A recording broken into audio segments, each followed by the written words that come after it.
চেয়েছি কিছু আমাদের পুজোর সময় তোমরা ভিডিও করতে এসছো কি জন্য এসছো পুজোর সময়? আমরা লোকের বাড়িতে যদি যাই এখন পুজোর আগে তাহলে কিছু গিফট নিয়ে যেতে হয়, এটা জানো না? একদম শুনলাম চাঁদপাড়ায় নতুন শপিং মল হয়েছে, তোমাকে নিয়ে যাবো শপিং মল। তাহলে তোরা আমার গিফট দরকার নেই ভাই, আমার আর পুরাই পর তোরা পর নিজে দুবারটা বেরোনোর ভয় তো নিজে এখনো কিছু কিনলাম না। এটা তো গিফটেরই বলে। আরে কষ্ট করে ইনকাম করছি ভাই। শপিং মলে নিয়ে গেলে এখনই না আমি অত ওরে বাবা ওরা তাও ভিডিও করবে, চেনো ওদের?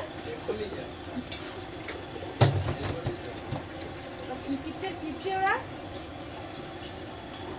দাদা মাইকটা দিয়ে দেবো।